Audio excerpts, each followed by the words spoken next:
പാലക്കാടുമായിട്ടുള്ള ബന്ധത്തിൻ്റെ അളവ് പോലും പേരിൻ്റെ അവസാനമുള്ള 3 അക്ഷരമല്ല, അതിൻ്റെ അളവ് പോലും മലയാളത്തിലുള്ള 3 അക്ഷരങ്ങളാണ്.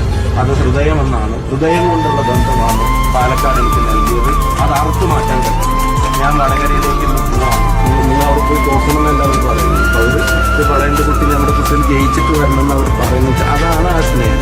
ഇപ്പം എന്നോട് ഒരമ്മ പറഞ്ഞത്, പിന്നെ മക്കൾ ജോലിക്ക് പോകുമ്പോൾ ചിലപ്പോൾ അച്ഛനമ്മക്ക് വിഷമം തോന്നും. പക്ഷെ എന്ന് വിചാരിച്ചിട്ട് മക്കളെ ജോലിക്ക് വിടാതിരിക്കാൻ പറ്റില്ല. അവിടെ പോയി ജയിച്ചു വരണമെന്ന് തന്നെ എൻ്റെ തലയിൽ കൈവച്ച് എൻ്റെ പാലക്കാട്ട് അമ്മമാർ ജയിച്ചു വരാൻ വേണ്ടി തന്നെയാണ് അവരുടെ പ്രാർത്ഥനകൾ നടത്തുന്നത്.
എഴുന്നേക്കാതിരിക്കാൻ വേണ്ടി ചെറിയ സ്ഥാനം